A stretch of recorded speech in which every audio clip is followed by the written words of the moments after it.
तो फ्रेंड्स, हरिओम। कैसे हैं आप लोग? आई होप आप लोग अच्छे होंगे, स्वस्थ मस्त होंगे। मैं भी बहुत अच्छी हूँ। सभी पितरों का बहुत बहुत आशीर्वाद आप सभी को मिलता रहे। एक फ्रेंड्स ने हमसे क्वेश्चन किया है कि मेरे पति की मृत्यु हो गई थी, केवल उनको तारीख मालूम है और उनको कुछ नहीं मालूम है, तो हम उनका श्राद्ध कब और कैसे करें। तो फ्रेंड्स, खास कर मैंने उनके लिए ये वीडियो बनाया है। तो हम अमावस्या के दिन ऐसे लोगों को तर्पण कर सकते हैं, श्राद्ध कर सकते हैं, और हम लोग गाय को, कुत्ते को, कौवे को भोजन करा सकते हैं, साफ सुथरा दे सकते हैं और ब्राह्मणों को भोजन करा सकते हैं। साथ में दान दक्षिणा भी बहुत जरूरी है। बिना दान दक्षिणा दिए आपका भोजन बेकार नहीं माना जाएगा।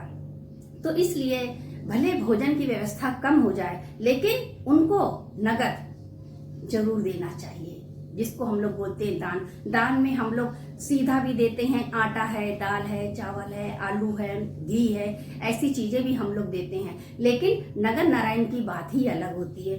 फ्रेंड्स, अगर किसी की अकाल मृत्यु हुई है, अपने इंडिया से बाहर हुई है, उनको लाने में 2 दिन लग गए हैं और 2 दिन बाद वो आए हैं, फिर उनका दाह संस्कार हुआ है।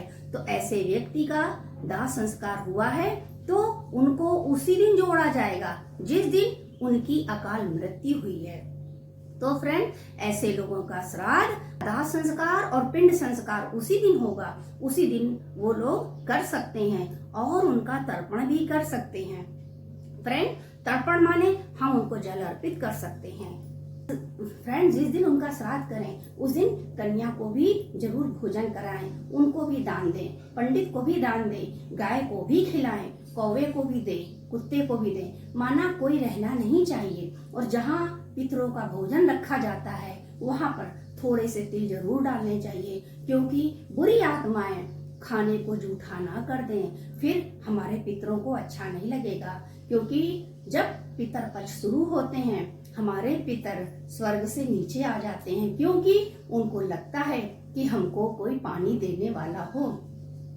जो पितर बन गए हैं अब, वो कभी हमारे माँ बाप थे, भाई बहन थे, कोई ना कोई रिश्ता उनसे हमारा जुड़ा है। जिन लोगों ने हमारा अच्छे से लालन पालन किया है, हमको पढ़ाया लिखाया, इस काबिल की, शादी की और एक अच्छे आदमी के हाथ दिया और बेटे की शादी करी, उसको भी अच्छी बहू दी, तो हम लोगों का भी फर्ज बनता है। जरूरी नहीं है कि हम लड़की हैं तो हम नहीं कर सकते हैं। लड़के को भी करना चाहिए, लड़की को भी करना चाहिए, बहू को भी करना चाहिए, बेटी को भी करना चाहिए। जल तो सभी लोग दे सकते हैं, क्योंकि आशीर्वाद तो सबको चाहिए। तो फ्रेंड्स, थोड़ा सा तिल और पानी डालकर महिलाएं भी पुरखों को, पितरों को जल दें और उनसे माफी मांगे, आशीर्वाद मांगे। पितरों के आशीर्वाद से हमारे ना होने वाले सभी काम हो जाते हैं। फ्रेंड्स, इसी तरह पितरों की कई कथाएं बनी हुई हैं। मैं आपको एक छोटी सी कथा सुनाती हूँ। गणेश जी को मन हुआ कि वो खीर खाएं, तो वो थोड़ा सा दूध और थोड़ी सी चीनी लेकर घूमने लगे और कहने लगे, कोई मेरी खीर बना दे, कोई मेरी खीर बना दे, कोई मेरी खीर बना दे, कोई मेरी खीर बना दे। एक बूढ़ी माई ये सब देख रही थी, सुन रही थी। उसने कहा, लाओ गणेशा, मैं तुम्हारी खीर बना देती हूँ, जल्दी बन जाएगी। और उन्होंने उनसे दूध और चीनी ले ली और मिट्टी के चूल्हे में उन्होंने आग लगा के चूल्हा जलाया, और जिस तरह से दूध चीनी था उसी हिसाब से वो छोटा सा बर्तन चूल्हे पे रखने लगी। तुरंत गणेश जी ने कहा, अरे नहीं, जो घर में सबसे बड़ा भगोना हो वो लाओ, वो लाके आप यहाँ पर चढ़ाओ, उसमें आप खीर बनाओ। उन्होंने सोचा थोड़ा सा दूध चीनी है और गणेश जी बोल रहे हैं कि चूल्हे पे बड़ा बर्तन चढ़ाओ। ठीक है, कोई बात नहीं, हम चढ़ा देते हैं। और वो बड़ा सा बर्तन ले आई और चूल्हे पे चढ़ा दिया, और गणेश जी ने जो दूध चीनी दी थी उसमें डाल दिया। और जैसे ही दूध चीनी गई, भगोना पूरा भर गया, पूरा भगोना भर गया। अब तो खीर धीरे धीरे खीर बनने लगी। जब खीर बनने लगी, जब बनने तक पहुंची, तब गणेश जी ने कहा, आई आप खीर बनाओ, मैं अभी स्नान करके आता हूँ। और इतना कहकर वो चले गए। खीर भी बन गई। खीर बनने के बाद बूढ़ी माई गणेश जी का इंतजार करने लगी, लेकिन गणेश जी ना अभी आ रहे हैं ना बाद में आ रहे हैं। तब तक उनके पोते को बहुत भूख लगी। उन्होंने कहा, दादी मुझे खीर दे दो, दादी। पोते की बात सुन के दादी का दिल पिघल गया। उन्होंने कहा कि ठीक है, मैं देती हूँ। उन्होंने एक कटोरी उठाई और उसमें खीर रखी। थोड़ा सा अग्नि देवता को खीर उन्होंने अर्पण कर दी। फिर वो खीर उन्होंने पोते को दे दी। पोता आराम से खीर खाने लगा। अचानक बूढ़ी माई की नजर ऊपर गई तो एक पड़ोसन झांक रही थी। उन्होंने सोचा, अब तो ये पड़ोसन चुगली कर देगी मेरी, अब क्या करें, चलो इसको भी एक कटोरी खीर दे देते हैं। ये सोचकर बूढ़ी माई ने एक कटोरी खीर उसको भर के दे दी। बोली, ये लो, भगवान का प्रसाद है, तुम भी ले लो।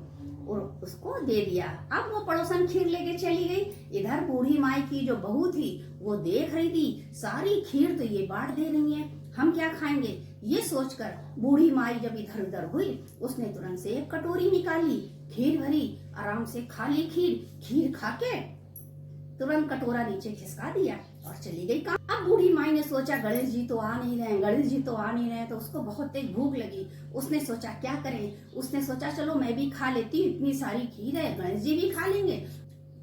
उसने एक कटोरी खीर निकाली और बोला, आओ गणेशा, भोग लगाओ। और उसने तुरंत थोड़ी सी खीर अग्नि में डाल दी। अब उसने जैसे ही खीर खा के खत्म की, गणेश जी आ गए। बोली, आओ गणेशा, खीर खाओ। तो गणेश जी ने कहा, अरे दादी, मैं तो खीर खा चुका, देखो मेरा पेट भी भर गया। दादी ने कहा, तूने खीर कब खाई, खीर तो अभी तो तू आ रहा है, तो तूने खीर कब खाई। बोला, दादी मैंने खीर तब खाई जब आपने अपने पोते को खीर दी, तब मैंने खीर खा ली। जब आपने अपनी पड़ोसन को खीर दी, मैंने तब खीर खा ली। जब आपने खीर खाई और तब मैंने खाई। आपकी बहू ने खाई, उसने मेरे को भोग नहीं लगाया। आपने तो कहा भी आओ गणेशा खाओ। बोली, गणेशा ये बात तो ठीक है कि हमने सबको खीर दी और हमने खाई, लेकिन मेरी बहू का नाम मत लेना, वो सुबह से कमरे में काम कर रही है, यहाँ आई भी नहीं है। गणेश जी ने बोला, दादी आप नीचे देखो, कटोरा पड़ा है, कटोरा निकाल के देखो, खीर मिल जाएगा। और दादी माँ ने तुरंत कटोरी निकाली, देखा हाँ इन्होंने खीर खा ली। तो बूढ़ी माई ने गणेशा से कहा, गणेशा घर की बात घर में रहने दो, बाहर मत करना। अब ये बताओ मैं इस खीर का क्या करूं, इतनी सारी खीर कौन खाएगा, हम लोगों ने तो खाई, खत्म ही नहीं हुई। तो गणेश जी ने कहा, माई पूरे नगर में खीर बंटवा दो और सबको पेट भर के खीर खिलाओ। बूढ़ी माई ने कहा, जैसा गणेशा तेरी इच्छा, मैं सबको खीर खिला दूंगी। और सुबह उठते ही बूढ़ी माई ने पूरे नगर में खीर खिलाई, बड़ी दूर दूर से लोग खीर खाने आए। ये बात जब राजा के दरबार में पहुंची तो राजा को हलचल होने लगी। राजा ने सोचा, वो भगोना उस बूढ़ी के यहाँ क्या कर रहा है, वो भगोना मेरे दरबार में होना चाहिए, मेरे दरबार की शोभा होना चाहिए। इतना सोचकर उसने तुरंत बूढ़ी माई को बुलवाया। बोला, वो भगोना मेरे को दे दे, तेरा उस पे क्या काम है। बूढ़ी माई बोली, ले ले, मेरे का क्या काम है, तू ही ले ले। और जैसे ही राजा के दरबार में भगोना पहुंचा, राजा के यहाँ पे पहुंचा, तुरंत उस भगोने में खीर की जगह पता है क्या आया, कीड़े मकोड़े लकोड़े पता नहीं क्या क्या आके भर गया। बिलबिलाने लगा। राजा ने कहा, अरे खीर कीड़े कैसे बिलबिला रहे हैं। बूढ़ी बोली, मैं नहीं जानती, ये तो गणेशा ही जाने, मैं क्या जानूं, तेरी रघुराई, तू जाने मेरी किसमें भलाई। तो उन्होंने कहा, ये भैया तुम अपना भगोना ले जाओ, मुझे तुम्हारा भगोना नहीं चाहिए, हम ऐसे ही सही हैं। और बूढ़ी माई के हाथ में भगोना जाते ही फिर से खीर भर गई, खूब लबालब खीर हो गई। अब खीर लेकर अपने घर में आ गई। सोचने लगी, अब मैं इस खीर का क्या करूं। उसने तुरंत गणेश भगवान को याद किया। तुरंत गणेश जी हाजिर हो गए। उन्होंने कहा, हे गणेशा, अब इस खीर का क्या करें, तुम ही कुछ बताओ। गणेश जी ने कहा, यदि झोपड़े के एक कोने में ये सारी खीर उसमें डाल के मिट्टी पाट दो। उसने कहा, क्यों। बोले, नहीं पाट दो, सवेरे उठना, गड्ढा खोदना, तुमको 2 बड़े बड़े कलश सोने चांदी से भरे मिलेंगे। बूढ़ी माई ने कहा, ठीक है गणेशा। और कह के गणेश जी जब गए तो बाहर से उनकी कुटिया में एक लात मार गए। जैसे ही लात मारी, वहां पर महल तैयार हो गया, खूब सुंदर सा महल हो गया। देखकर बुढ़िया की बहू बड़ी खुश हो गई, बड़े आश्चर्य में आ गई। अरे मेरी सास के अंदर कितनी कला है, कितना मानती हैं। और उसको रात भर नींद नहीं आई। बूढ़ी माई सो गई, लेकिन उनकी बहू को नींद नहीं आई। सवेरे उठते ही जल्दी जल्दी गई, कोने में खुदाई करना शुरू कर दिया। वहां कुछ नहीं निकला। वहां वो खोदती गई, खोदती गई, वहां कुछ नहीं मिला। फिर वो थक हार के बैठ गई आराम से। फिर जब उसकी सास उठी, बोली हे, जब उसकी सास उठी तो उसने कहा, हे माँ, तेरा गणेशा झूठा है, वहां कुछ नहीं निकला। माई ने कहा, सुन बहू, मेरे गणेशा को झूठा मत कहियो, मैं भी तुमको दिखाती हूँ।